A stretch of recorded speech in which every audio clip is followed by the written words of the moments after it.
বিরোধিতা করলে পঞ্চায়েত থেকে সমস্ত সুযোগ সুবিধা বন্ধ করে দেওয়া হবে। প্রকাশ্য সভা থেকে তৃণমূল নেতার এমনই হুমকি।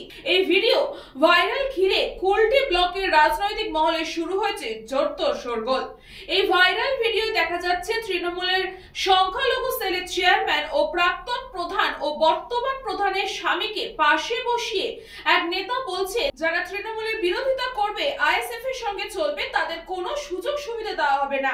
যারা তৃণমূলকে বিরোধী করবে, কোনো সুযোগ তারা পাবে না, তাদেরকে সমস্ত সুযোগ সুবিধা থেকে বঞ্চিত করা হবে।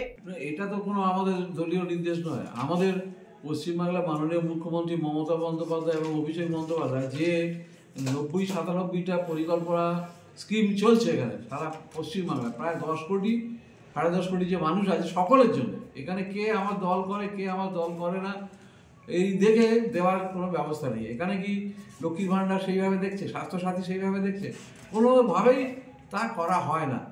এখন কে বলছে কি বলছে, তাদের কতটুকু ধ্যান ধারণা আছে, মাইকে বলা যায় কি না, এসব কথা মঞ্চে বলা যায় কি না, আমি মনে করি না যে এগুলো সঠিক কথা, এগুলো ভুল এবং মিথ্যে। এগুলোকে আমি প্রোটেস্ট করছি। কুলপি বিধানসভার গাজীপুর অঞ্চল, সেই গাজীপুর অঞ্চলের তৃণমূল প্রধানের স্বামী রহিম গাজী এবং তার সহযোগী একজন রয়েছেন কুতুবুদ্দিন বলে, এরা একেবারে ক্যামেরার সামনে বলছে প্রকাশ্যে যে যারা আইএসএফ করবে এবং যারা বিজেপি করবে তাদেরকে সরকারি কোনো সুযোগ সুবিধা দেওয়া হবে। এই অঞ্চলে আবাস যোজনার 122টি ঘর এসেছে, সেই ঘর তারা পাবে না এবং লক্ষ্মীর ভাণ্ডার পাবে না, কোনো রকম সরকারি সুবিধা পাবে না।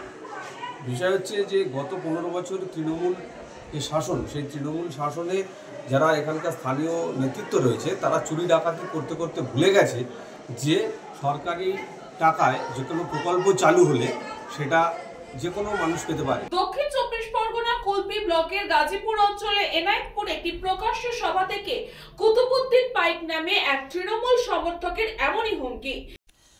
বিষয়টা হচ্ছে যে 30/11/2025 অর্থাৎ গতকাল সন্ধ্যাবেলায় এনায়েতপুরে যেভাবে তৃণমূল কংগ্রেসের পক্ষ থেকে হুমকি দেওয়া হয়েছে, রহিম মাস্টারের নেতৃত্বে, রহিম মাস্টারের উপস্থিতিতে, তাতে করে এনায়েতপুর এলাকার মানুষেরা উদ্বিগ্ন এবং আতঙ্কিত হয়ে আছে।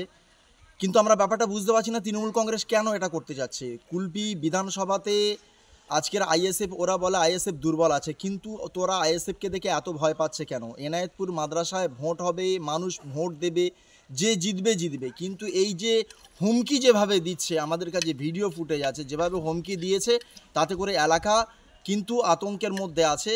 আমরা গতকাল রাতে খবরটা পেয়েছি, আজকে ইন্ডিয়ান সেকুলার ফ্রন্ট আইএসএফের পক্ষ থেকে আমরা থানা এবং প্রশাসনকে জানাবো যে এর বিরুদ্ধে কড়া পদক্ষেপ নিতে। যদি পদক্ষেপ না নেয়, ওরা যে হুমকিটা দিয়েছে যে আমরা 14 তারিখে দেখে নেব ভোটের দিনে, তাহলে প্রশাসন যদি পূর্ণাঙ্গ ব্যবস্থা না নেয়, তাহলে আগামী দিনে ইন্ডিয়ান সেকুলার ফ্রন্ট আইএসএফ তাদের পূর্ণাঙ্গ শক্তি দিয়ে কিন্তু ওদেরকে প্রতিরোধ গড়ে তুলবে। নিজের চেয়ারে বসে আছেন অবশ্য তৃণমূলের প্রাক্তন প্রধান, প্রাক্তন তৃণমূল অঞ্চল সভাপতি, বর্তমান প্রধানের স্বামী রহিম Gazi.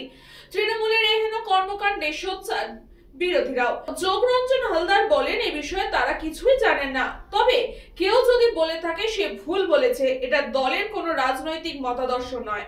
St. Augustine's Day School, Barakpur. Success for every child. Admission open 2026 to 2027. Contact number 900793 4555.